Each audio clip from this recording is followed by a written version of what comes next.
सभी को बहुत बहुत नमस्ते और जय गुरु जी, जय न्यूरोथेरेपी। तो आप सभी ने अभी जितना सारा ये ऑडियो क्लिप वीडियो देखा, उससे हम समझ सकते हैं कि एंजाइटी और डिप्रेशन में या स्लीप डिसऑर्डर्स में ये सारे कहीं तो आपस में कनेक्ट नहीं, क्योंकि व्यक्ति को अगर नींद नहीं आएगी तो वो बेचैन रहेगा। व्यक्ति बेचैन रहेगा तो नींद नहीं आएगी। अगर व्यक्ति का मतलब दिल धड़क रहा है, बहुत तेज तेज टैकीकार्डिया हो रहा है, पाल्पिटेशंस हो रहे हैं, घबराहट हो रही है, तो फिर नींद नहीं आएगी। तो ये आपस में कनेक्टेड है चीजें हमेशा। ये हम ये नहीं कह सकते कि इंसोम्निया कोई पक्की बीमारी है। इंसोम्निया लक्षण हो सकता है किसी चीज का, लेकिन जब वो बहुत लंबे टाइम रहेगा तो हम कह सकते हैं कि हाँ ये बीमारी है। तो इसलिए हमें समझना पड़ेगा इसको कि हम कहें पेशेंट आके बोला कि मेरे को रात को नींद नहीं आती, तो भाई नींद क्यों नहीं आ रही, इसकी क्या वजह है। तो हमें एक तो जानना है कि इंसोम्निया होता क्या है, कैसे होता है और क्यों होता है, और वजह क्या क्या होती है, और उसके हिसाब से हमारा न्यूरोथेरेपी का ट्रीटमेंट क्या होना चाहिए। सभी को जय गुरु जी, जय न्यूरोथेरेपी। आज की जो क्लास है हमारी class on insomnia by Parminder में आपका स्वागत है। Medicine is science of uncertainty and an art of probability. यानी कि जो ये विद्या है, हमारी जो विज्ञान है व्यक्ति को ठीक करने का, ये बहुत अनसर्टेन है। ये कोई सीधा रास्ता नहीं, बड़ा टेढ़ा मेढ़ा सा रास्ता है। ये हम कुछ नहीं कह सकते कि कौन सा व्यक्ति कैसे ठीक हो जाएगा। और आर्ट ऑफ प्रोबेबिलिटी है, हम हमेशा ये एक एजम्पशन करते हैं मेडिकल साइंस में। जितने भी मेडिकल साइंस के बड़े बड़े प्रोफेसर रहे हैं कि कोई भी रहा है, तो उन्होंने पहले एजम्पशन ही करनी पड़ती है कि यार बॉडी में ऐसा हुआ होगा सिम्टम के आधार पर। कोई भी ये नहीं कह सकता कि ये होगा या ये होगा कि नहीं होगा, अनटिल अनलेस उसको हम प्रूव ना कर दें कि देखो यार यही दिक्कत थी। अगर हम कह रहे हैं कि इंसोम्निया में सेरोटोनिन की कमी है, तो हमें प्रूव भी तो करना पड़ेगा ना उस चीज को कि भाई सेरोटोनिन की कमी है बॉडी में। जब तक वो प्रूव नहीं हुआ, 10 लोगों ने और फाइंडिंग नहीं निकाली, तब तक वो एजम्पशन मात्र ही है हमारे मानने में। तो हम क्या क्या जानेंगे आज, इंट्रोडक्शन इत्यादि सब जानेंगे। जिस तरह पेशेंट जब हमारे पास थेरेपी के लिए आता है, तब हम उससे या उसकी लाइफस्टाइल नहीं पूछते कि आप क्या खाते हो क्या नहीं खाते हो, आपकी जीवन शैली क्या है, खाने में क्या अच्छा लगता है क्या नहीं अच्छा लगता, खाने की टाइमिंग क्या है, ये बताना भूल जाते हैं और ये पूछना ही भूल जाते हैं। इससे होगा क्या कि जब उसे दर्द वापस आएगा तो हम उससे पूछेंगे कि क्या किया है, ऐसा क्या खाया। हमने एक मिस्टेक शुरू में क्या की, हमने व्यक्ति को शुरू में ही नहीं रोका कि आपको ये खाना है ये नहीं खाना, आपने इस टाइम पे सोना है इस टाइम पे उठना है। यदि हम अपना जो फर्ज था वो शुरू में निभा दें, तो बाद में क्या होगा, पेशेंट को हमें कंसल्ट नहीं करना पड़ेगा बार बार कि आपने देखो ये गलत खा लिया है, ऐसे बोला था ऐसे नहीं बोला था। तो जो चीज बाद में होनी है आपको पता है, हमें भी पता है कि पेशेंट ने चाहे 1 साल में एक बार तो बदतमीजी करेगा ही करेगा।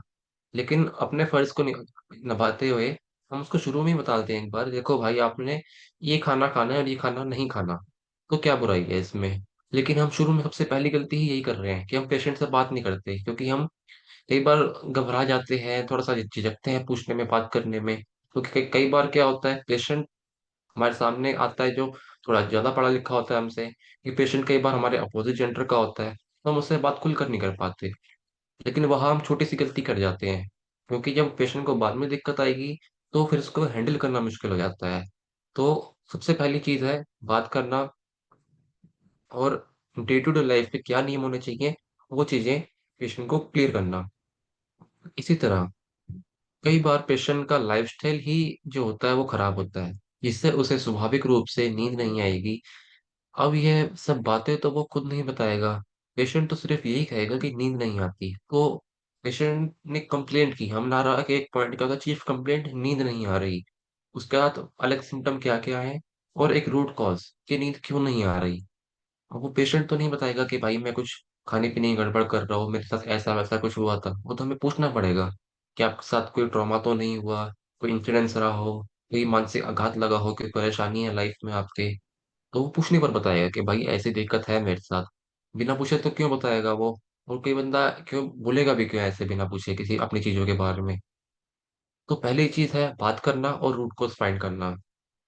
गुरुजी ने इंसोम्निया के लिए क्या ट्रीटमेंट दिया था हमारे वेद में, कि एक जो फॉर्मूला है उनका insomnia treatment, 8 medulla 6 गैसाई 6 ADR 6 sweat.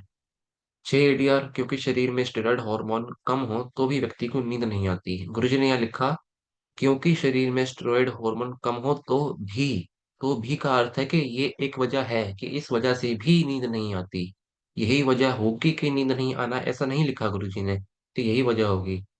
फिर बैक ऑफ बैकोफेड घिसाई यानी कि ब्रॉडबैंड 17-18 एरिया की घिसाई, टेम्पल्स एरिया घिसाई, 6/20 बैकऑफनी घिसाई, पीनल ग्लैंड का मेलाटोनिन नींद लाने के लिए जरूरी है।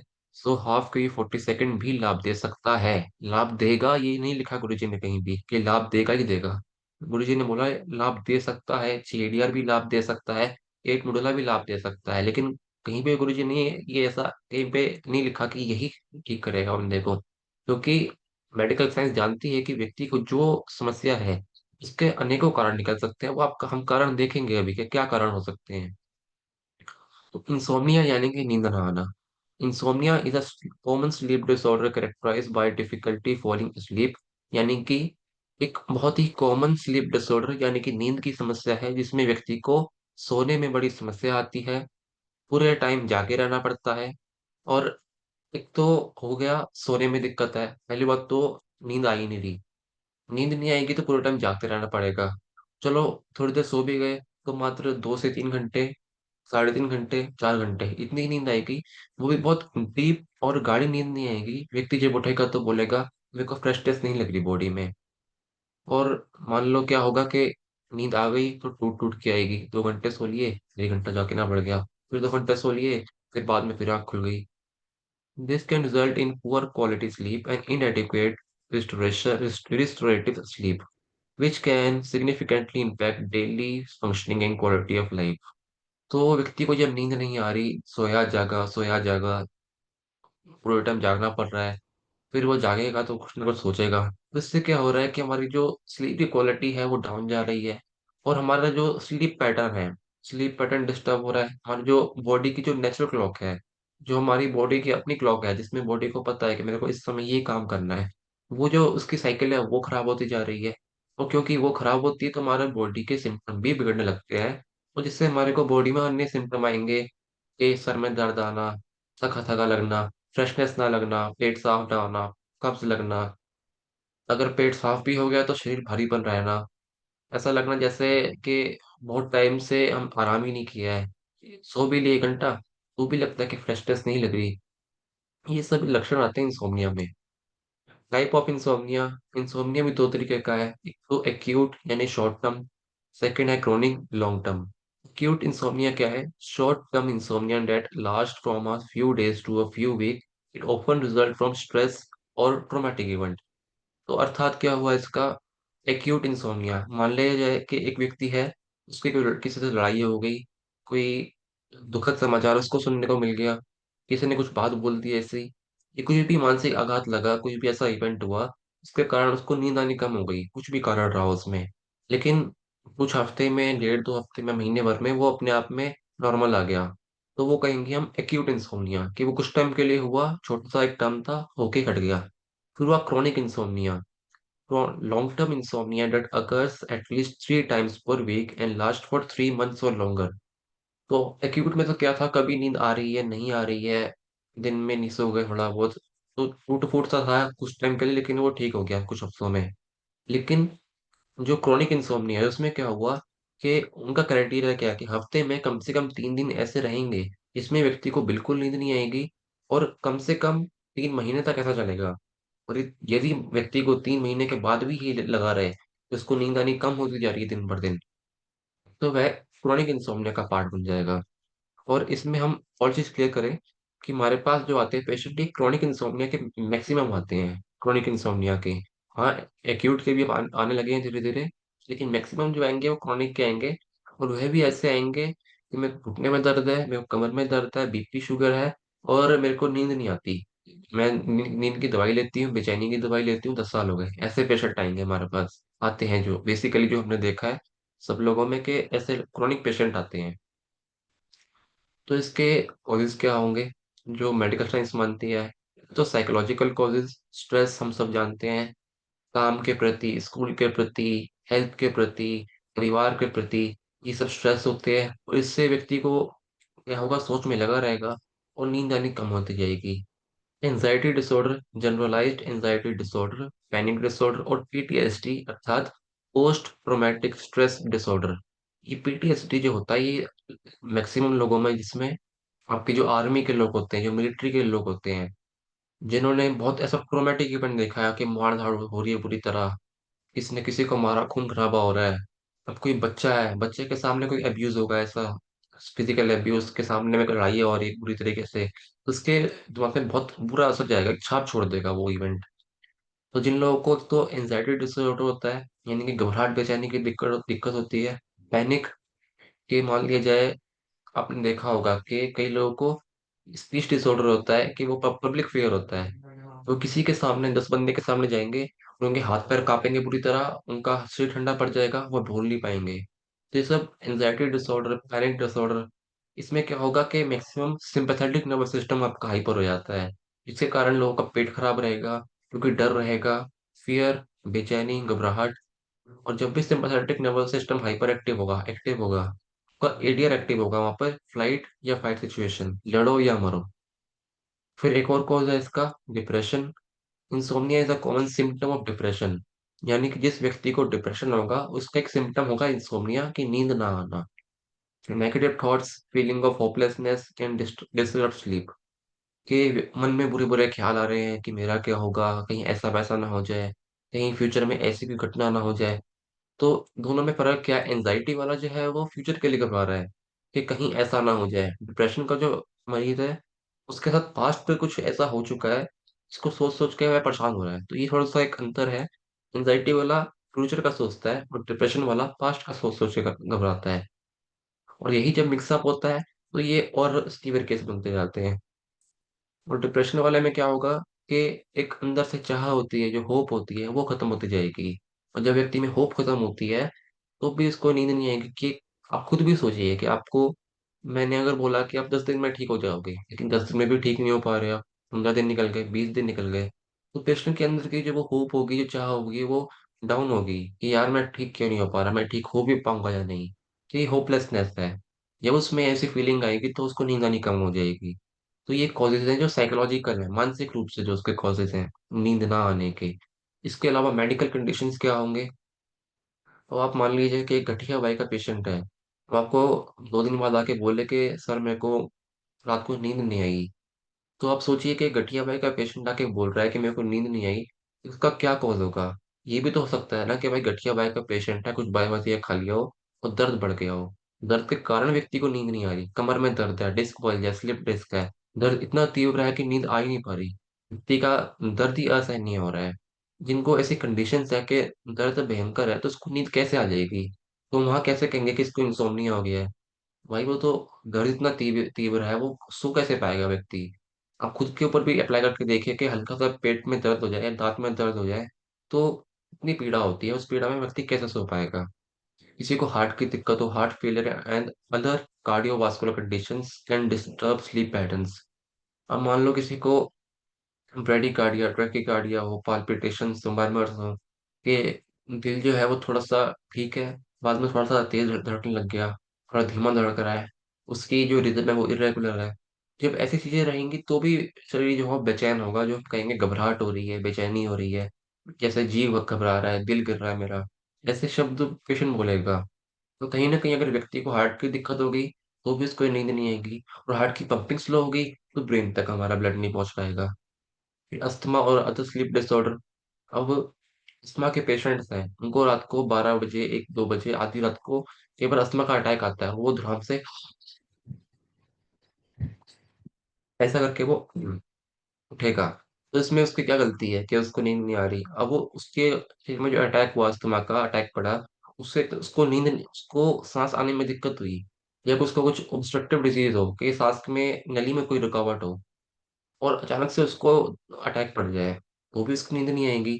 तो वहां पे इंसोम्निया का केस है ही नहीं, केस तो लंग्स का है वहां पे। न्यूरोलॉजिकल डिजीज, पार्किंसन, अल्जाइमर से नींद नहीं आएगी, ये यहाँ पे तो न्यूरॉन्स की दिक्कत है।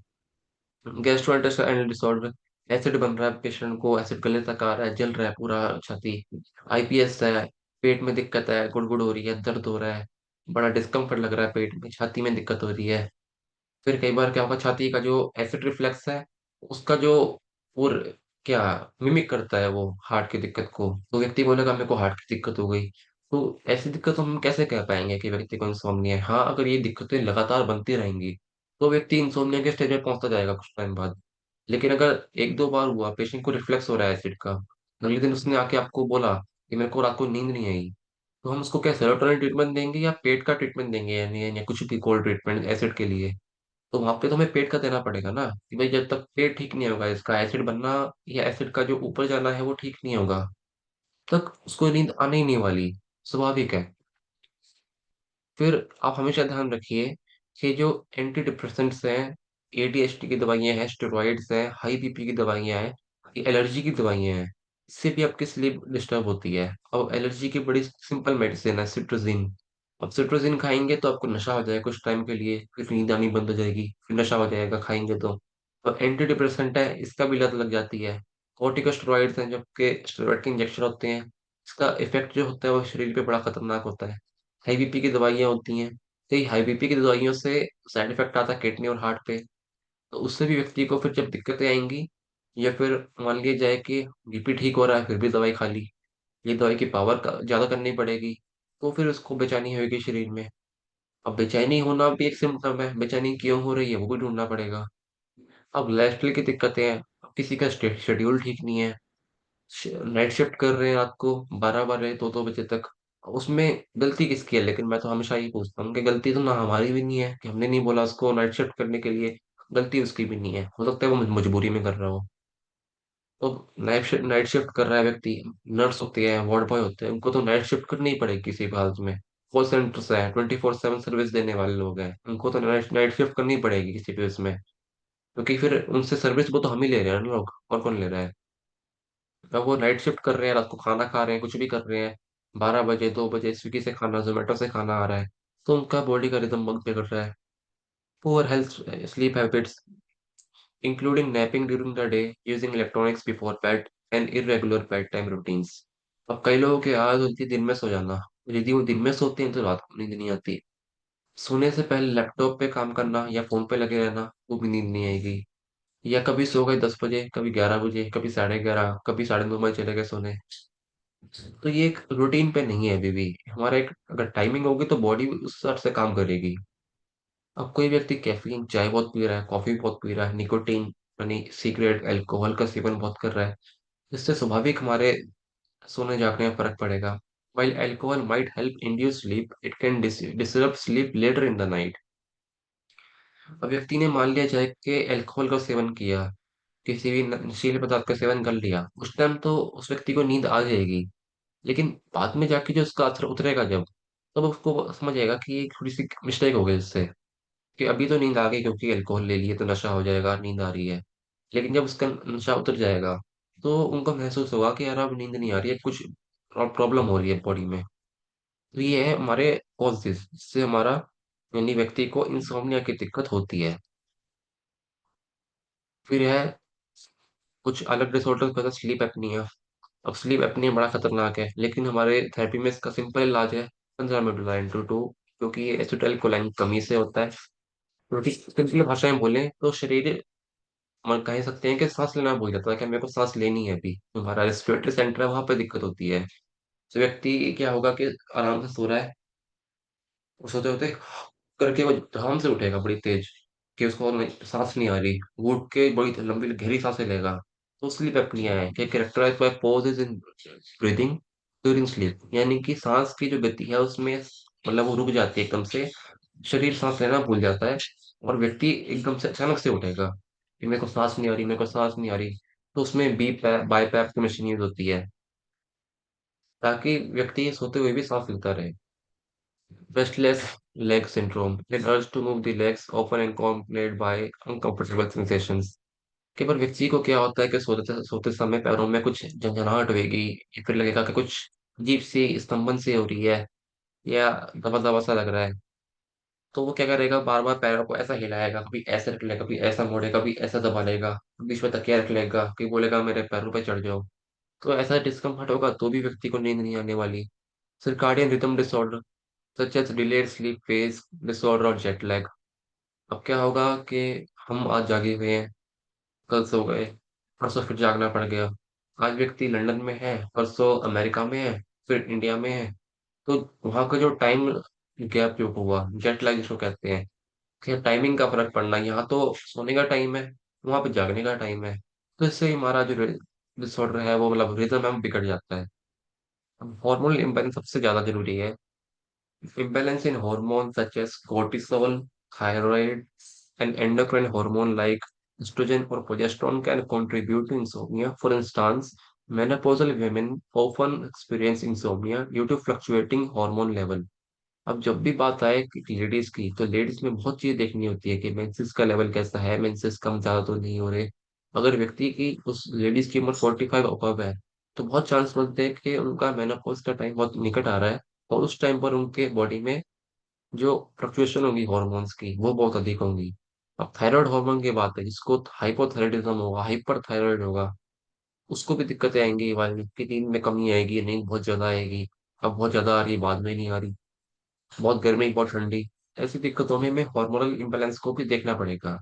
तो अब देखिए कि एक ही सिर्फ सिम्टम के लिए कई लोग, कई बीमारियों का सिम्टम है, कई कई जगह ये अपने आप में बीमारी भी है। लेकिन हम दिन के उजाले में क्यों नहीं सोते? एक बड़ा कॉमन सवाल है कि रात में ही क्यों नींद आती है ऑटोमेटिकली, दिन में नींद क्यों नहीं आती? दिन में भी नींद आनी चाहिए थी। दिन में भी तो नींद, हमारा बॉडी थक रही है ना, लेकिन रात को ही क्यों ऑटोमेटिक नेचुरल नींद आती है? पहले ये समझिए कि सूर्य जो हुआ वह येलो कलर का नहीं है, बल्कि व्हाइट कलर का है। ये सूर्य को हम देखते हैं, सन को देखते हैं, वो येलो रंग का नहीं है, बल्कि वो व्हाइट है, क्योंकि वो स्टार है। मतलब उसकी रोशनी व्हाइट रंग की है, अर्थ की लेयर्स को पार करते हुए सूर्य की रोशनी येलो कलर की दिखाई देती है। जो बीच में आयोनोस्फेयर है, आयोनोस्फेयर आते हैं, बहुत सारे स्फेयर, एटमोस्फेयर आता है, बहुत सारी लेयर बनी हुई है, ऐसे ओजोन लेयर जैसे देखते हैं हम। जब वहां से हमारी रोशनी पास होती है, तो उसकी वजह से हमें वो व्हाइट जो लाइट है, वो व्हाइट ना लग के हमें येलो प्रतीत होती है कि येलो है, लेकिन असलियत में वो व्हाइट है, क्योंकि सन एक स्टार है, सन कोई ग्रह नहीं है, वो एक स्टार है, और उसकी जो लाइट है वो येलो है। बस क्योंकि वो ऐसे पास होते हुए ये, तो हमें येलो कलर दिखाई देता है उसमें। अब ये जो व्हाइट लाइट है, हम सब ने देखा है कि ये सूर्य की रोशनी से रेनबो बनता है। अब जब भी बारिश होएगी तो इंद्रधनुष का फॉर्मेशन होगा। अब इंद्रधनुष जो है प्योर, वो 7 कलर, जब तक वो क्रिस्टल से पास होके 7 कलर नहीं बनेंगे, तब तक इंद्रधनुष नहीं बनने वाला। इसमें 7 अलग अलग रंग होते हैं। लेकिन हमारे रेटिना के रिसेप्टर कुछ खास रंगों के प्रति ज्यादा संवेदनशील होते हैं। हमारे जो रेटिना है पीछे, उसके जो रिसेप्टर है, वो कुछ रंगों के प्रति बहुत सेंसिटिव है, जैसे ब्लू कलर। और इसी के प्रति हमारा जो पीने ग्लैंड है वो थोड़ा सेंसिटिव है। अब एक चीज कभी गौर कीजिएगा कि दिन के समय जो हमें आसपास की सराउंडिंग होगी वो थोड़ी सी हल्की सी ब्लूइश लगेगी, और रात के समय जो सराउंडिंग होगा, जब सनसेट हो रहा होगा, तो येलोइश फील होगा हमारे को। तो हमारा जो रेटिना है वो ब्लू कलर के प्रति बहुत सेंसिटिव है। अब ये ब्लू कलर और कहाँ मिलता है हमारे को? Why the pineal gland responds to blue color? पहली बात, sensitivity of photo receptors. The human retina contains various types of photoreceptors, including rods, cones, intrinsically photosensitive retinal ganglion cells. While rods and cones are responsible for vision, IPRGS plays a crucial role in regulating circadian rhythm and melatonin production. अब उसमें क्या बात यहाँ पे समझ आई कि हमारा जो एक तो रिसेप्टर्स है, वो बहुत संवेदनशील है ब्लू लाइट के प्रति, और इसी के जरिए हमारी बॉडी पहचान कर पाती है कि कब सोना है, कब जागना है, कब मेलाटोनिन का प्रोडक्शन अधिक करना है। Blue light and circadian rhythm. Blue light has the most significant effect on the suppression of melatonin production. This is because blue light is the most efficient at stimulating IPRGCS, which then sends signal to suprachiasmatic nucleus in the hypothalamus. इसमें मोटा मोटी बात क्या हो रही है यहाँ पे, कि जब ये जो ब्लू लाइट होती है दिन के उजाले में, जो ब्लू लाइट को हमारे रिसेप्टर्स कैच कर पाते हैं, तो उससे वो पहचान करते हैं कि यार अभी उजाला है और मेरे को नहीं सोना अभी। सिंपल बात इतनी होती है। The SCN in the master clock that regulates the body's circadian rhythm. When RGCs are regulated by blue light, it sends signal to the SCN, while in return signals the pineal gland to inhibit melatonin production. Daylight composition. Although sunlight is composed of all visible colors, blue light is particularly abundant during the daytime. This abundance of blue light during the day helps keeps us alert and awake by suppressing melatonin production. तो हो क्या रहा है यहाँ पे, दिन के उजाले में जो व्हाइट लाइट हमारे सूर्य से आ रही है, उसमें जो ब्लू लाइट के प्रति जो हमारे संवेदनशील रिसेप्टर है, वो क्या करता है, क्योंकि उनको दिख रहा है कि अभी ब्लू लाइट है, तो अभी उजाला है, जहां पे भी मैं हूँ वहां पे उजाला है, अगर मैं इस कमरे में हूँ तो यहाँ उजाला है अभी, तो यानी कि मेरे को अभी नहीं सोना। इसलिए गुरुजी ने क्यों बोला कि जब भी सो, लाइट बंद करके सोना है, थोड़ा दरवाजा खोल के ताकि हवा पास हो सके, लेकिन लाइट बंद करके अंधेरा करके सोना है। गुरुजी ने इसलिए ये बातें कही है, क्योंकि हमारा जो शरीर है, हमारी जो आंखें हैं, हमारा जो पिनियन ग्लैंड है, वो ब्लू लाइट के प्रति थोड़ा सा संवेदनशील है। तो जब भी ब्लू लाइट उसको देखेगी तो वो बोलेगा कि मेरे को अभी मेलाटोनिन नहीं बनाना। इसमें एक और अच्छी बात आप देखिए अभी, तो समरी क्या हुई, the pineal gland responds to blue light rather than the other color is due to the specific sensitivity of the IPRGCs to blue light. This sensitivity plays a crucial role in regulating the circadian rhythm and melatonin production. Blue light sufficiency in suppressing melatonin production makes it a critical factor in sleep, in maintaining our sleep-wake cycle. Reducing exposure to blue light in the evening can help maintain healthy sleep patterns. मोटा मोटी बात ये है यहाँ पे दिखा रखा है इमेज में कि पहले तो ये लाइट आई, लाइट आने से ये रेटिना पर टच हुई, रेटिना के पास रिसेप्टर थे, वो रिसेप्टर ने देखा कि भी ब्लू लाइट का जो हिसाब है बहुत ज्यादा है, तो उसने आगे जाके रेटिनो हाइपोथैलेमिक ट्रैक्ट के जरिए हाइपोथैलेमस को मोटा मोटा बोला कि भाई अभी दिनचर्या है, दिन है अभी, तो सोने का नहीं है। तो यहाँ से एक मैसेज जाएगा पिनियल ग्लैंड को कि भाई अभी दिन है, आपको मेलाटोनिन रिलीज नहीं करना, तो वो स्टॉप कर देगा।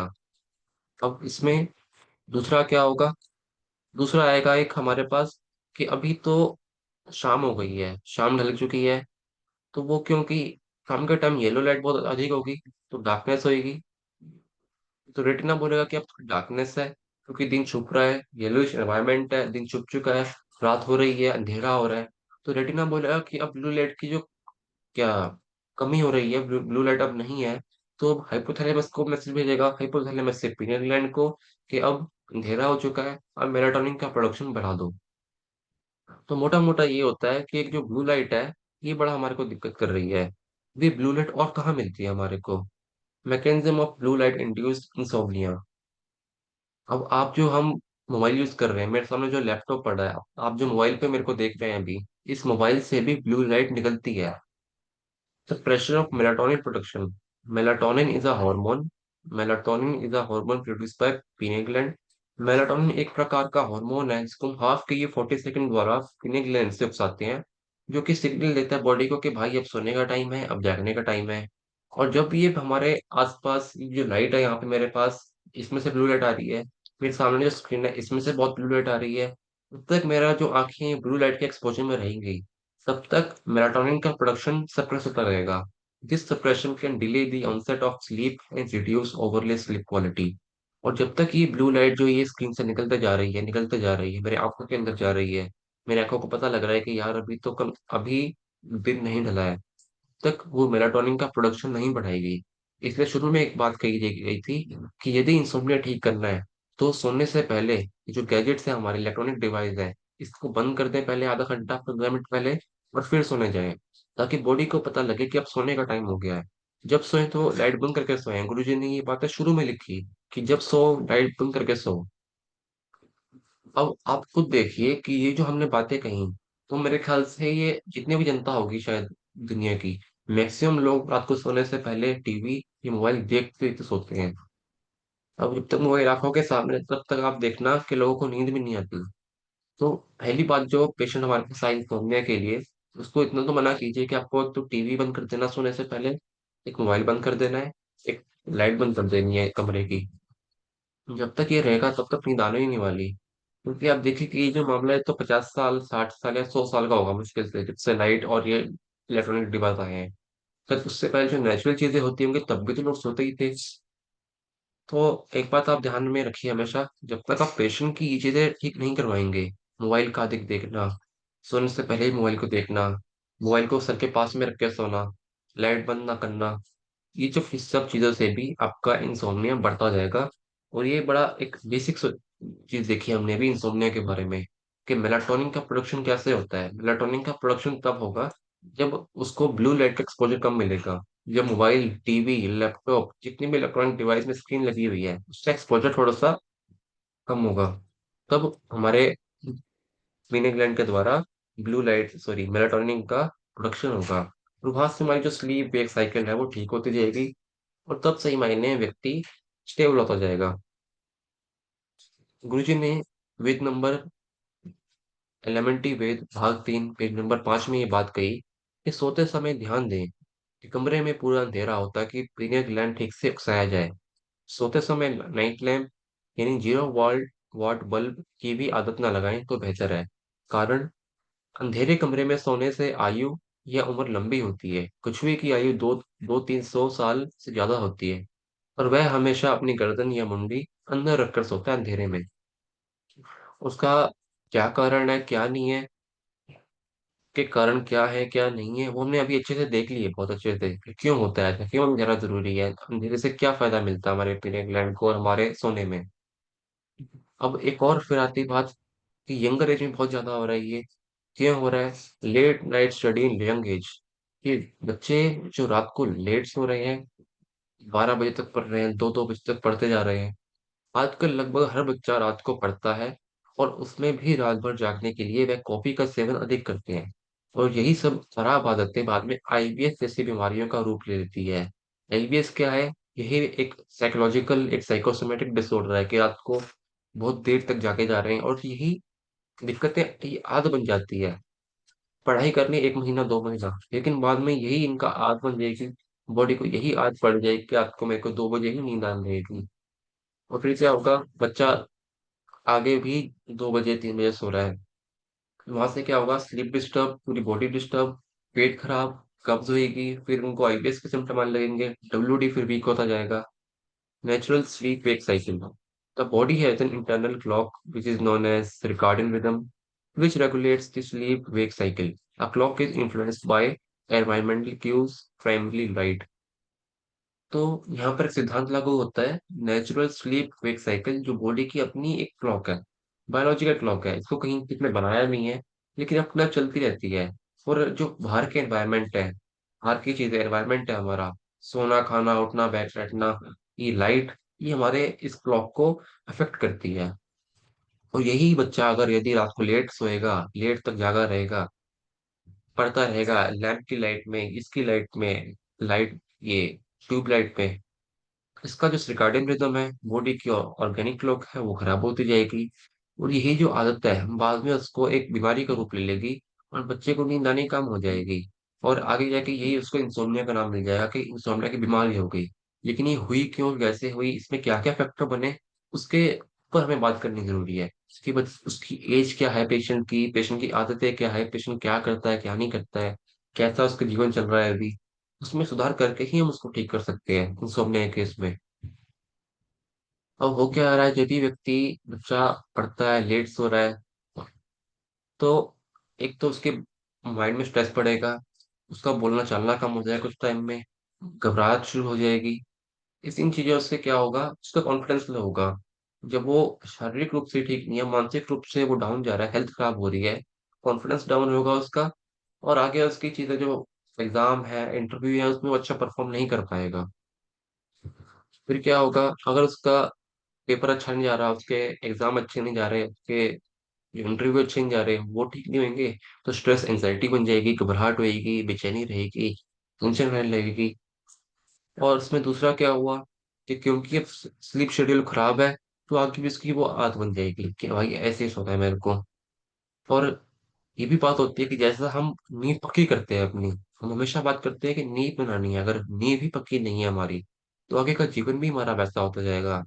अब उसको आदत पड़ रही है लेट सोने की, तो वो और लेट लगवाएगा घर में, गाने सुनने शुरू करेगा, ऊंची आवाज में गाने सुनेगा, उस लेट खाना खाएगा, और कहीं बैठा है तो गाय की तरह लेट जाएगा, बिल्कुल भैंस की तरह कहीं भी बैठ जाएगा, बिल्कुल सोफे पे बैठा तो सोफे पे गलत तरीके से लेटेगा। तो वहीं से उसका जीवन खराब हो रहा है, वहीं से हेल्थ खराब हो रही है। और हमने ऐसे ऐसे खराब केस देखे हैं बच्चों के, इतने खराब केस, मतलब कोई पूछे भी ना, इतना खराब केस होते जा रहे हैं बच्चों के। ये 17 ईयर्स में, 16 ईयर्स में, 15 साल में ही इतने खराब होते जा रहे हैं उनके शरीर। और अब एक और होड़ है कि भाई लेट तक जागना है, तो चाय P low, coffee P low, चाय P low, coffee P low, ताकि नींद ना आए। फिजिकल एक्टिविटी कुछ भी नहीं है, तो शरीर के मसल भी क्या काम करेंगे? जब तक मैं अपने शरीर के मसल्स को कार्य पे नहीं लगाऊंगा कि तुम्हें काम करना है, तब तक वो भी क्यों मजबूत होंगे? तो ये सब फैक्टर हैं जो एक बच्चे में खराब कर रहे हैं। तो हमने एज की बात की, उससे काम धाम की बात की, पढ़ाई की बात कर ली। तो एज भी मायने रखते हैं कि किस एज का वो बंदा है। बहुत अधिक एज का होगा तो क्या पता उसको किस चीज की टेंशन है तो उसको नींद नहीं आ रही। अब इसमें एक बड़ा मुख्य रोल है हमारा कि सिक्स गैस क्यों हम लेते हैं बार बार, क्यों छह गैस आई, छह गैस आई, वन गैस आई, 6.6 गैस आई। वो छह गैस आई है एंटेरिक नर्वस सिस्टम के लिए, जो कि हमारा जो नर्वस सिस्टम है, न्यूरॉन्स है, हमारे ब्रेन में भी है, हमारे गट में भी है, यानी कि इंटेस्टाइन में भी है। The enteric nervous system is a complex network of nerves that innervates the GI tract. It is often referred to as the second brain.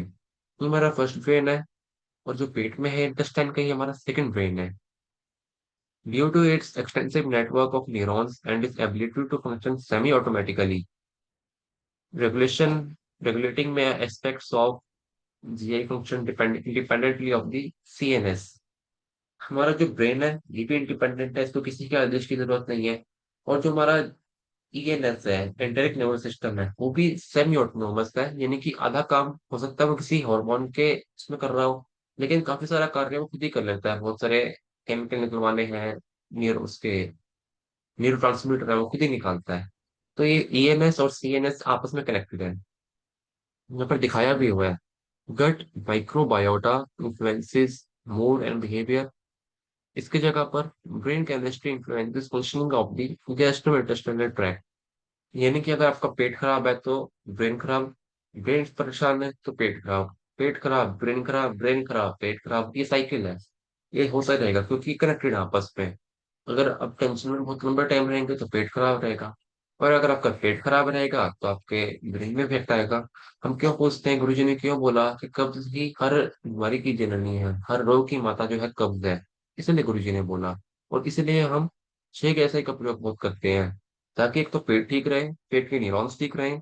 और यदि गुरुजी ने एक और बात बोली कि जो न्यूरॉन्स हमारे दिमाग में है वही न्यूरॉन्स हमारे पेट में भी है, तो यदि कोई ब्रेन की डिजीज है तो उसमें हम पेट के द्वारा ही न्यूरॉन्स को साफ पाएंगे। तो हमारे पास एक वो बहुत अच्छा ऑप्शन है कि हम डायरेक्टली एमहेफ्रिन पे ना जाए सीधा, या दूसरे कोई 1 फीट 1 थायराइड 6 पे डायरेक्ट ना जाकर पहले ठीक है ऐसे चालू करें, ताकि हम पेट को भी ठीक कर पाए, पेट भी सेट हो, एब्जॉर्प्शन भी हो, डाइजेशन भी हो, न्यूट्रिएंट्स मिनरल्स सब ठीक हो, और साथ में दिमाग भी ठीक होता रहे। तो ये हमारा एक तरीका है कि हम थोड़ा बिल्कुल सीधे ना जाके थोड़ा सा स्ट्रेट होके साइड से होके निकल जाते हैं, कि बॉडी डिस्टर्ब ना हो बस किसी भी तरीके से। Gut brain axis and serotonin. अब वो बात सेरोटोनिन पे अब जाके आई है, अब इतने 1 आवर के हमारे टॉक के बाद अब जाके सेरोटोनिन बात आई है। तो गट ब्रेन एक्सिस है, वो हमारा इमोशनली कॉग्निटिव चीजों पर चलता रहता है। यदि व्यक्ति बहुत रोएगा, बहुत गुस्सा करेगा, बहुत परेशान रहेगा तो पेट खराब, बहुत इमोशनली अफेक्टेड रहेगा, गुस्सा करेगा बहुत तो भी पेट खराब, कुछ हार्मोन खराब होंगे। It involves complex interactions between the nervous system, endocrine system and immune system. और आप याद रखिए कि जब भी हम गुस्सा करेंगे, रोएंगे, धोएंगे, कुछ भी करेंगे, तो ऐसे में हमारा ज्यादातर सिंपैथेटिक नर्वस सिस्टम एक्टिव होएगा। और इसके एक्टिव होने से हमारा जो फाइट एंड फ्लाइट सिस्टम है वो एक्टिव रहेगा। एपिनेफ्रिन, नॉन एपिनेफ्रिन और सेरोटोनिन, सॉरी कोर्टिसोल, जो कि हमारे स्ट्रेस हॉर्मोन्स हैं, बीपी हाई, बेचैनी, घबराहट, यही से सब चालू हो रहा है। About 90% of the body's serotonin is produced in the gastrointestinal tract, specifically in the enterochromaffin cells of the gut. Serotonin plays a key role in regulating mood, sleep, and digestion. अब यहाँ पे आपको फिर उसकी बात आती है हमारे ट्रीटमेंट की, क्योंकि वो हमने एक ट्रीटमेंट अपनाया 8 मेडोला into 3 with CNS gas gas ऑक्सीसाइड, क्योंकि ऐसा देखा जाता है कि CNS गैस गैस ऑक्सीसाइड या CNS पॉइंट के द्वारा हम पेट के रीजन में ब्लड का सप्लाई बढ़ाते हैं। उसके द्वारा हम पैरासिम्पथेटिक नर्वस सिस्टम को बढ़ा रहे हैं, मतलब एक्टिव कर रहे हैं। और ताकि हमारा जो इफेक्ट है वो लॉन्ग लास्टिंग रहे, इसलिए हम 8 मेडुला और CNS पॉइंट को एक साथ दे रहे हैं, ताकि हमारे पेट भी काम करे और इसका असर भी लॉन्ग लास्टिंग रहे। तो ये एक एक्सिस हमने बनाया, उस एक्सिस को हमने अप्लाई किया वहां पे। आखिर कब्ज और इंसोम्निया का क्या संबंध है? अभी जैसा देखा कि हमारे एब्डोमेन में एंटेरिक नर्वस सिस्टम है, उसका संबंध हमारे सेंट्रल नर्वस सिस्टम अर्थात ब्रेन से है। लेकिन उससे पहले, जैसा गुरुजी हमेशा कहते थे, कि किसी भी टारगेट ट्रीटमेंट से पहले रॉ मटेरियल का ट्रीटमेंट देना ही देना है। सेरोटोनिन का रॉ मटेरियल है ट्रिप्टोफैन अमीनो एसिड। ट्रिप्टोफैन एक एसेंशियल अमीनो एसिड है। इसका मतलब है कि शरीर उसे खुद नहीं बनाएगा, एक्सटर्नली यानी खाने से ही हम उसे लेना पड़ेगा। और इसके एक्सट्रैक्शन और प्रोसेसिंग के लिए डाइजेशन का ठीक होना अत्यंत आवश्यक है। और साथ ही कब्ज का कारण ईएनएस पर असर पड़ेगा, जिससे पेशेंट मूड अफेक्टेड रहने लगेगा। अब वो पेट ठीक नहीं है, गुस्सा करेगा, अरे यार तू क्या कर रही है यार, तू गुस्सा मत दिलाओ मेरे को, अरे तू मत कर यार, तू मत बोला, मैं मूड खराब हो रखा है सुबह से मेरा, क्या हुआ क्या हुआ। कुछ नहीं हुआ यार, मत बोल मेरे से, बहुत मेरा दिमाग खराब हो रहा है। अरे हुआ क्या, अरे सुबह पेट साफ नहीं हुआ यार, पेट साफ नहीं हुआ, मैं बड़ी देर बैठ के आ गया, चूरन भी खा ली, गोली भी खा ली, पेट भी साफ नहीं होने को आ रहा, मैं क्या करूँ समझ नहीं आ रहा, पेट अफरा पड़ा है मेरा, सिर में दर्द हो रहा है। ये बड़े कॉमन सिम्टम्स है हमारे, जो व्यक्ति का पेट साफ नहीं होता, डाइजेशन नहीं ठीक होता, कब्ज रहेगी, तो ये दिक्कतें बड़ी आम होती हैं लोगों में। और जब तक हमारा डाइजेशन ठीक नहीं होगा, खाया पिया जो है वो डाइजेस्ट नहीं होगा, ब्रेक डाउन नहीं होगा, उसमें से जो हम निकलवाना चाह रहे हैं, हमारा माल जो निकलवाना चाहते हैं वो निकलेगा नहीं, वो एब्जॉर्ब नहीं होगा, वो उसका कुछ नहीं होएगा आगे। पहले क्या, रॉ मटेरियल का ट्रीटमेंट दो, फिर आगे ट्रीटमेंट स्टार्ट करो। Improve digestive system. गुरु जी के बनाए हुए बहुत ही सिंपल ट्रीटमेंट से हम खराब से खराब बॉडी सिस्टम सिस्टम को भी ठीक कर सकते हैं। डाइजेशन को ठीक करने के लिए हम मात्र normal Ajay normal formula, neutral plus Ajay normal जैसे सहज और हल्के उपचारों से ही पेशेंट को हर समस्या से ठीक कर सकते हैं। वर्तमान में माइल्ड न्यूट्रल, जिसको हम कहते हैं point gall, point liver, point mucus into six, इस अजय नॉर्मल से बहुत अच्छे परिणाम मिलते हैं। यदि पेशेंट को लंबे समय से कब्ज की शिकायत रही है, तो जब तक कब्ज ठीक नहीं होगी तब तक पेशेंट को रिलीफ नहीं मिलेगा। ये बहुत पेशेंट में हमने प्रैक्टिकली भी देखा है, कि जब तक पेशेंट का पेट और एक डब्ल्यूडी का एरिया थोड़ा अच्छे से ठीक ना हो जाए, तब तक उनको रिलीफ नहीं मिल पाता, क्योंकि रूट कॉज ही यही है, हमें ठीक ही यहीं से करना है। जो हमारा ये नींव है, जो बेस है, वो डाइजेस्टिव सिस्टम में गुरुजी ने भी हमेशा इसी पर जोर दिया है। सभी पेशेंट में लार्ज इंटेस्टाइन पर फोकस करना बहुत जरूरी है। लार्ज इंटेस्टाइन को पूरी तरह क्लियर करने के बाद ही बेस्ट रिजल्ट मिलते हैं। डाइजेशन ठीक करने के बाद या बेटरनीगोल, यूटीएफ ट्रीटमेंट, 125 डीसीसी, ये सुटेबल हेपरिन, जो भी अच्छा लगे पेशेंट के लिए, जो भी इसको सूट बैठे वो दीजिए, लेकिन पहले पेट सेट हो जाए। सारा जो पुराना जो कचरा है पेट में, मल फंसा हुआ है, स्टूल है, लंबी कब्ज है, थोड़ा बहुत क्लियर हो, टॉक्सिन बाहर है बॉडी से, तभी कुछ अच्छा और हमारा फायदेमंद चीजें बॉडी में टिक पाएंगी। पीने ग्लैंड और मेलाटोनिन। ट्रिप्टोफैन नामक अमीनो एसिड सेरोटोनिन से मेलाटोनिन का उत्पादन करता है।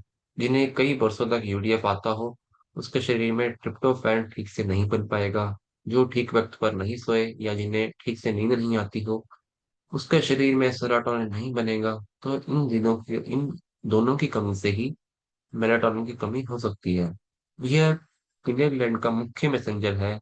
पीनियल ग्लैंड अपना सारा कार्य इसी से करवाता है।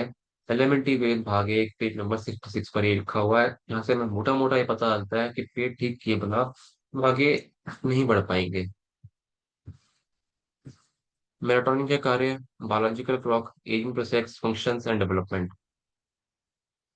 इसके अलावा यही निश्चित करना है कि लड़की किस उम्र में बालिका होगी, तथा उस वह किस उम्र में बच्चा पैदा करेगी, किस उम्र में उसके मासिक धर्म खत्म होंगे इत्यादि।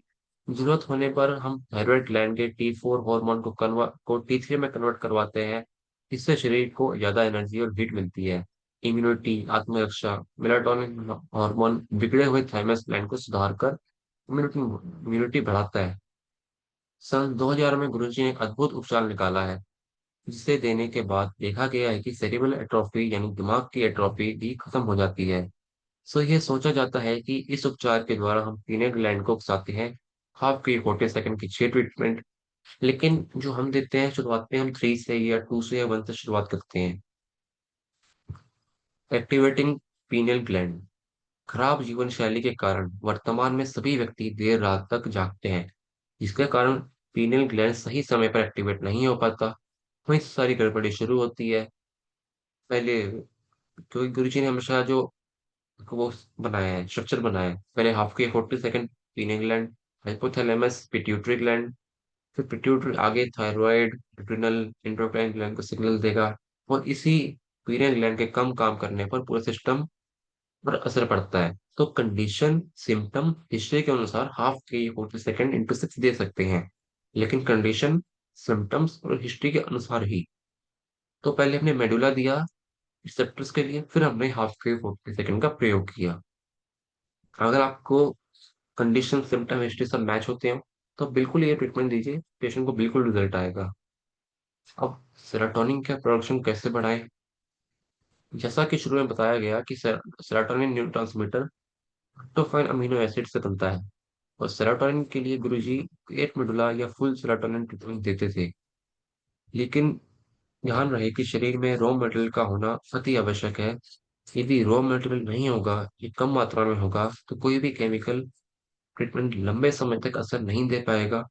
8 मॉड्यूलर × 3 से पहले हम हमेशा देते हैं 5-15-5, 5-15-5, सबको 5-15-5 रिसेप्टर्स के लिए, क्योंकि इससे बाद में क्या होगा कि और अच्छा रिजल्ट आएगा हमारे ट्रीटमेंट के लिए। इसमें विड्रोवल एंड डिपॉजिट का प्रिंसिपल लागू होता है। समय समय पर डिपॉजिट के लिए, रॉ मटेरियल के डिपॉजिट के लिए NN, B12, NN neutral, UDF देते रहें। पेट सेट करने के साथ साथ विटामिन की पूर्ति भी जरूरी है। और प्रैक्टिकली ऐसा देखा गया है कि जिन लोगों को भी ब्रेन की दिक्कत या न्यूरोलॉजिकल डिसऑर्डर होते हैं, उनको B12 फॉर्मूला से बहुत अच्छा लाभ मिलता है। बस सिम्टम्स की बात है, और कोई दिक्कत नहीं है। की differences: serotonin is mainly involved in mood regulation, cognition, and various physiological disorders processes. Melatonin is primarily involved in regulating the sleep-wake cycle and circadian rhythm. अब सेरोटोनिन के काम करने में और मेलाटोनिन के काम करने में क्या अंतर है? सेरोटोनिन के कम ज्यादा होने से मूड रेगुलेशंस, साइकोसिस जैसी दिक्कतें, कॉग्निशन और फिजियोलॉजिकल प्रोसेस में दिक्कतें आती हैं।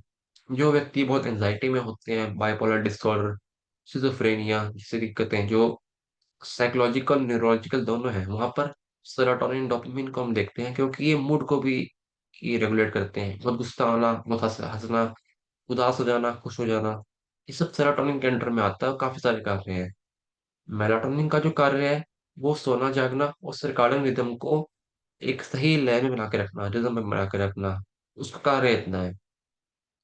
सेरोटोनिन बनता है ब्रेन और इंटेस्टाइन दोनों जगह से, लेकिन मेलाटोनिन बनता है हमारा पीनियल ग्लैंड से। इसलिए हमको 40 सेकंड देना पड़ता है हाफ कुंडली। लेकिन सेरोटोनिन के लिए हम 8 मुडला भी दे सकते हैं, साथ में 6 गैसाई भी दे सकते हैं। दोनों कार्य करते हैं वहां पे। सेरोटोनिन कब हमारा बनता है, कब प्रोड्यूस होता है? जो हमारे खाने में ट्रिप्टोफैन अमीनो एसिड होगा, और बाकी के फैक्टर जो हमारे मूड और गट हेल्थ को रेगुलेट करते हैं, जैसे हंसने वाली बात किसी ने कह दी, रोने वाली बात किसी ने कह दी, या पेट ठीक है खराब है, तो वहां पे सेरोटोनिन कम ज्यादा होता रहेगा। मेलाटोनिन कब बनेगा? जब लाइट कम होगी, लाइट ज्यादा होगी, अंधेरे में ये मेलाटोनिन बढ़ जाता है, और जब उजाला होगा, लाइट होगी, तब ये मेलाटोनिन घट जाता है। सेरोटोनिन के कम ज्यादा होने से स्लीप पे असर पड़ेगा, और अगर मेलाटोनिन कम होगा तो हमारी बॉडी में ये एहसास नहीं बन पाएगा कि मेरे को रेस्ट करना है। सेरोटोनिन में इतना असर नहीं पड़ता, लेकिन मेलाटोनिन यदि नहीं होगा या बहुत कम होगा, शरीर को सिग्नल जाएगा ही नहीं कि भाई तुमको रेस्ट करना है या सोने का टाइम हो गया है। ये असर पड़ता है दोनों में।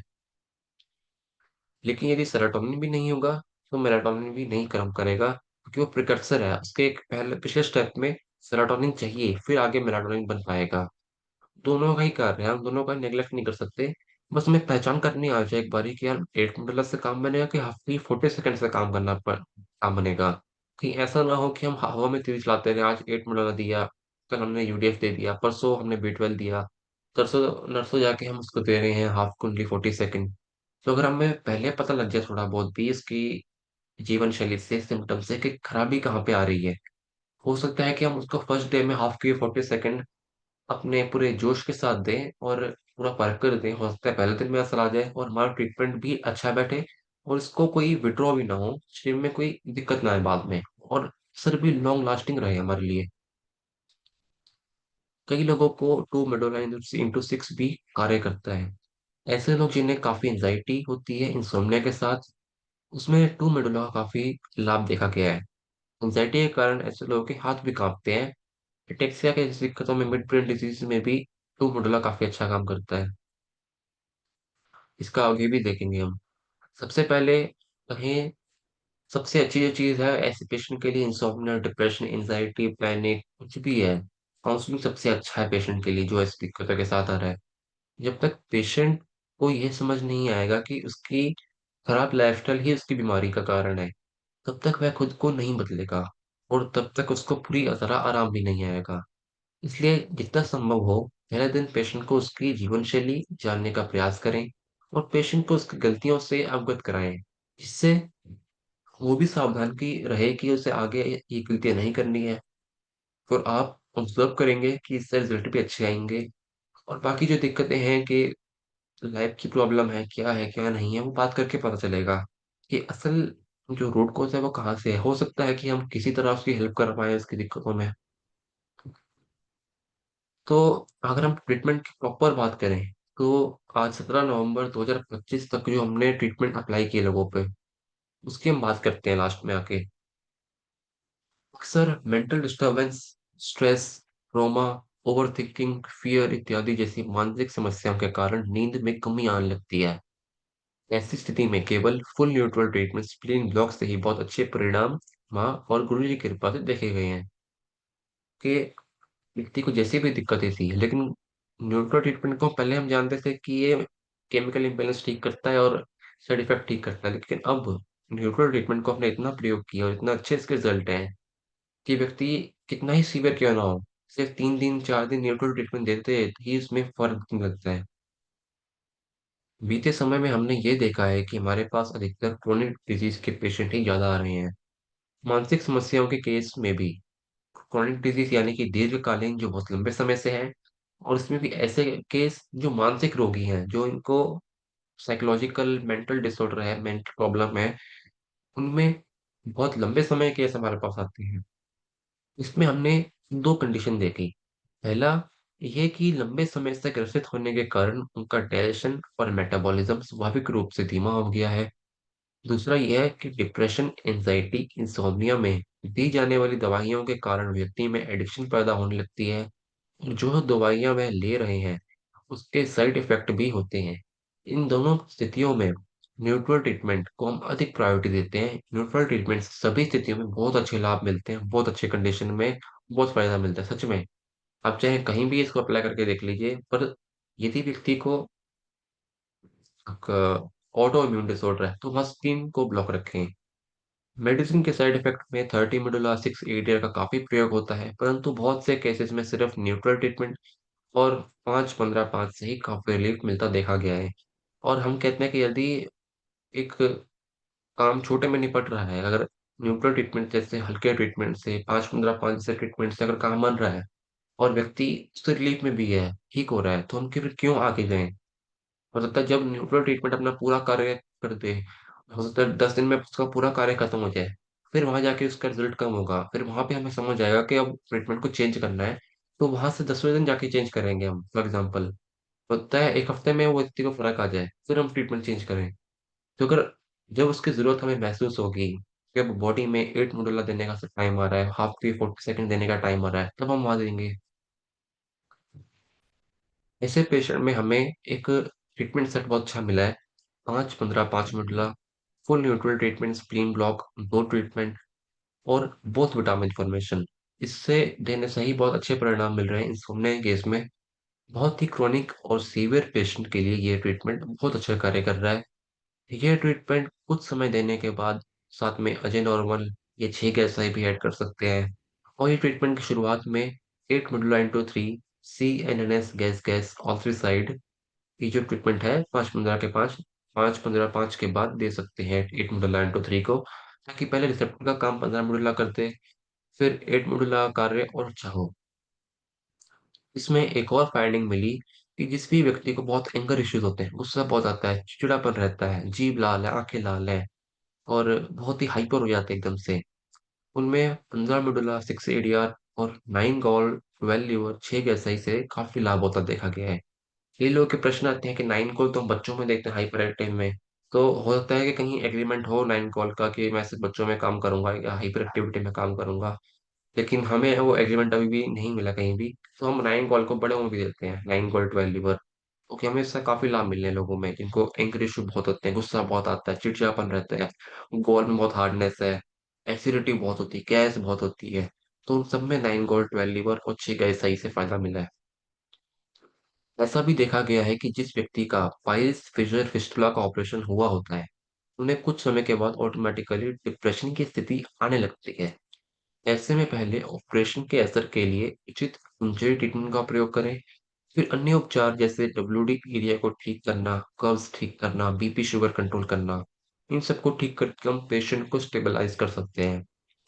और इस सब में भी लेफ्ट विटामिन फॉर्मेशन का रिजल्ट इसमें काफी अच्छा देखा गया है। जो इंसोम्निया, एंजाइटी और डिप्रेशन केसेस में लेफ्ट विटामिन फॉर्मेशन से काफी लाभ मिलता देखा गया है।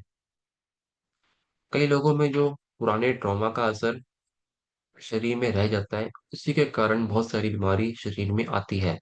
ऐसे में काउंसलिंग ज्यादा कार्य करती है कि भाई क्या हुआ था, कैसे हुआ था, और हमें इस ट्रॉमा से, इस ओवर थिंकिंग से कैसे बाहर आना, इसके क्या उपाय हैं। क्योंकि कई बार व्यक्ति अपने जज्बात खुलकर जाहिर नहीं कर पाता, इसलिए बीमारी हो जाती है, बीमार हो जाता है। इसलिए पेशेंट से बात करना ज्यादा कारगर है। अब कोई बात है जो दिल में दबी हुई है, दिमाग में वो घुट रही है बातें, और वो बात बाहर नहीं आ पा रही। कई बार क्या होगा, आप किसी पेशेंट की काउंसलिंग करेंगे, उसने उसने रोना भी आ गया, गुस्सा भी आ गया, हंस भी दिया वो, जब उसका मन हल्का होगा तो वो खुद कहेगा कि मेरे को तो दर्द में आराम आ गया, मेरे तो दिल हल्का हो गया बिल्कुल। तो यहीं से बीमारियां ठीक हो सकती है। अगर व्यक्ति काउंसलिंग से ठीक होता है तो काउंसलिंग से ठीक कीजिए, वो तो हमारी जिम्मेदारी है पहचान करना कि ये व्यक्ति काउंसलिंग से ठीक होगा, ये हमारे ट्रीटमेंट से ठीक होने वाला है। नेक्स्ट पर आते हैं। जिस भी पेशेंट में इन्फेक्शियस हिस्ट्री सामने आती है, उसमें हम शुरू में थाइमस नहीं देते प्रिकॉशन के मेजर के लिए, उसकी जगह पर हम रामन ट्रीटमेंट देते हैं अधिक। उससे भी 3 रामन से फायदा आ जाएगा, 3 रामन 2 बार, 3 रामन 3 बार। डब्ल्यूडी जिस भी व्यक्ति का वीक है, पहले उनका रूट कॉज तलाश करें। और 60 टॉफिंगर गॉल लिवर डब्ल्यूडी है, 60 टॉफिंगर WD, new genes 2.1 point WD, B12 देने से डब्ल्यूडी का जो एरिया है, ये थोड़ा स्टेबलाइज होगा और स्ट्रेंथन होगा। इसमें जो टॉक्सिन है, जो भी मल जमा हुआ है, यूरिन की कोई दिक्कत है, टॉक्सिन जमा हो रहे हैं, वो सब बाहर निकलेंगे बॉडी से। जिनकी जीवन शैली बहुत खराब रहती है, उनमें हाफ के ये 40 second M heparin, full neutral treatment, 5 15 5, और टाइम से सोना और टाइम से उठना, यदि वह लोग वह लगे तो वह ठीक होने लगते हैं। इसमें क्या बोला हमने, ट्रीटमेंट तो है ही, लेकिन इसके बाद में एक और ट्रीटमेंट किया है, टाइम टाइम से सो जाए और टाइम से उठ जाए। और रात को बहुत हैवी खा लिया, कुछ शादी में गए थे, रात को कुछ हलवा खा लिया, बायवर्दी वाला खा लिया, तो ऐसा ना खाएं। क्योंकि यदि ऐसा सब करेंगे तो गैस एसिडिटी होनी है, चांसेस बढ़ेंगे, और उससे भी नींद डिस्टर्ब होगी। तो ऐसे में हम नींद का ट्रीटमेंट दें कि हम एसिडिटी का ट्रीटमेंट दें। मान लो सपोज कर लो, एक पेशेंट आपके पास आता है रात को इमरजेंसी में, बोलेगा कि मेरे को नींद नहीं आ रही, तो आप ये पूछेंगे कि आपको क्यों नींद नहीं आ रही, क्या हुआ था ऐसा, या सीधा उसको एटमोडोला 1 2 3 देंगे। आप एटमोडोला देंगे, मेरे को वो बोलेगा आराम नहीं है। आप 20 मोडोला देंगे, वो कहेगा आराम नहीं है। आप हाफ के 40 सेकंड देंगे, वो बोलेगा आराम ही नहीं आ रहा, नींद आ ही नहीं रही मेरे को। फिर आप जब सब कुछ आप एग्जॉस्ट हो चुके होंगे अंदर से, तब आप पूछेंगे आखिर में कि हुआ क्या था। आधे घंटे के बाद आप पूछेंगे तो फिर बताएगा कि मेरे को एसिडिटी हो रही है। फिर आप गोली में देना चालू करेंगे। सबसे अच्छा आप शुरू में पूछ लो उससे कि क्या दिक्कत आ रही है तेरे को, आपको सॉरी। यदि शरीर में कोई बहुत तेज दर्द है, तो भी व्यक्ति को स्वाभाविक रूप से नींद नहीं आएगी, उसे हम बीमारी का नाम नहीं दे सकते। क्योंकि यदि व्यक्ति को इतना दर्द रहेगा तो वो भला कैसे सो पाएगा। हमने शुरू में ये बात कही कि नींद न आने का कारण क्या हुआ, कि भाई शरीर में दर्द इतना हो रहा है कि वो सो ही नहीं पाएगा। और वो सो ही नहीं पाएगा, थकावट होगी, और ब्रेन में दिक्कत आएगी, उसको घबराहट बेचैनी रहेगी। जब किसी पेशेंट की हम डाइट बदलेंगे, किसी की पेशेंट की डाइट में चेंजेस करेंगे और जीवन शैली में बदलाव करेंगे, तो शरीर को उस हिसाब से डालने में समय लगेगा। और इससे भी पेशेंट को कुछ दिन नींद डिस्टर्ब रह सकती है, लेकिन बाद में ही नॉर्मल हो जाता है। तो कोई एक क्रॉनिक पेशेंट हमारे पास आए, बोले कि मेरे को यही दिक्कतें, अमुक दिक्कतें हैं, हम बोलेंगे कि आप अपने आप लाइफ में ही बदलाव कीजिए, आपको आराम आ जाएगा। कई बार होता है बॉडी को इतनी जल्दी अडेप्ट नहीं कर पाती उन चीजों को, तो भी व्यक्ति को नींद की दिक्कत हो जाती है। हम उनको कहें कि आपको ऐसा ऐसा करना है, खाना थोड़ा सा कम करना है, खाना ज्यादा करना है, खाना नहीं खाना। कई बार क्या होगा, खाना ना खाने से लोगों को गैस हो जाती है, चिड़चिड़ापन हो जाता है, नींद नहीं आती। तो कुछ दिन वो रहता है, बाद में ठीक हो जाता है। उसमें कोई दिक्कत नहीं है, ऐसे वो हम नहीं कह सकते कि नींद की बीमारी हो गई इनको। संभवतः पेशेंट को high BP, high blood sugar भी हो सकता है। और आप ये भी ध्यान रखिए कि यदि ब्लड शुगर बहुत लंबे टाइम तक, बहुत सालों तक हाई रहेगा, तो उस व्यक्ति में नर्व वीकनेस डेवलप होने लगेगी। उस वजह से भी नींद नहीं आएगी, जैसे हमने शुरू में देखा, एल्जाइमर, पार्किंसन, आपका डिमेंशिया, जो कि न्यूरो डीजेनरेटिव डिजीजेज है। इसमें भी व्यक्ति को नर्व वीक होंगी, नींद नहीं आएगी, स्लीप डिस्टर्ब रहेगी। ये पेशेंट का बीपी हाई हो, इसलिए बेचैनी महसूस हो रही है, तो वहां पे हमें बीपी चेक करके बीपी का ट्रीटमेंट लेना होगा। अस्थमा के मरीज में कई बार रात को सफोकेशन महसूस होती है और नींद खुल जाती है। 15 मिनट सिखा देने का, तो नींद आ जाएगी। ऐसा भी संभव है कि पेशेंट जो हमसे इंसोम्निया का ट्रीटमेंट ले रहा है, वह खुद किसी पेशेंट की सेवा में कार्यरत हो, रात को जागना पड़ता हो, या घर में कोई छोटा बच्चा हो और उसके कारण नींद ना आ रही हो। और कई बार ऐसा भी होता है कि कोई व्यक्ति हमारे पास आए कि मेरे को रात को नींद ना आने की दिक्कत हो रही है, और बात करने पर ये पता चले कि उस व्यक्ति के घर में कोई ऐसी कंडीशन है कि उसको रात को जागना ही पड़ता है। तो वहां पर हमें उस कंडीशन को देखते हुए ट्रीटमेंट देना पड़ेगा। इसको फिर ट्रीटमेंट सिखाना पड़ेगा वहां पर कि भाई तुम्हें रात को ये ट्रीटमेंट लेना सोने से पहले, और कुछ जो प्रिकॉशंस अपने खाने पीने की चीजें ठीक करनी है। और कई बार क्या होता है कि व्यक्ति के घर में कोई छोटा बच्चा होता है, और रात को वो जाग जाएगा 2 बजे, तो क्या करेगा, कोई खेलना पड़ेगा उसके साथ। उसको जो भी करना होता है बच्चे के साथ वो करना होगा। और उसका रात को लेट सो रहा हो और उससे उसको दिक्कतें आ रही हो, तो गलती बच्चे की नहीं है, गलती वो हालात ही ऐसे कि जागना पड़ रहा है साधु को मजबूरी में। वहां पे क्या करेंगे, क्योंकि वो सर्काडियन रिदम खराब है, स्लीप साइकिल खराब हो रही है। हाफ के 40 सेकेंड, सिंपल सा है, हिस्ट्री पता चल ली, हिस्ट्री में ऐसा हुआ था, अभी ऐसा हो रहा है। जैसा पता चला वैसा ट्रीटमेंट दिया और पेशेंट को ठीक कर दिया। इसमें कुछ दिक्कत है ही नहीं कभी भी। कई क्रॉनिक हाइपोथायरॉइड के पेशेंट में भी दिक्कत आती है, तो उसमें पहले हाइपोथायरॉइड का ट्रीटमेंट देना जरूरी है। तो आप जितने भी केस देख लें, सभी में कारण छुपे हुए हैं। आप जब तक उन कारणों को नहीं ढूंढेंगे, तब तक पेशेंट को फुल रिलीफ देने में समय लगेगा। इसमें एक फाइंडिंग थी हमारी कि जो लोग इंफ्लेमेटरी पेशेंट हैं, जिनको एडीआर से आराम आता है, उनको 1 मेडुला इंटू 6।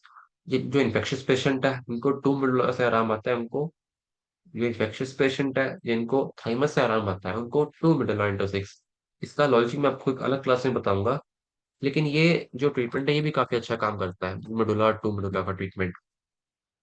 नॉर्मली भी आप पेशेंट को 2 medulla, 8 medulla, 12 medulla, 5-15-5, 2 pan metabolism, 2 pan 1 point WD, 3 goal 12 liver, 1 para रामन ट्रीटमेंट, मल्टीविटामिन के जो 4 सेट है उसमें से जो सुटेबल सेट हो वो, suitable heparin treatment, 10 pain metabolic, 62 finger right goal liver.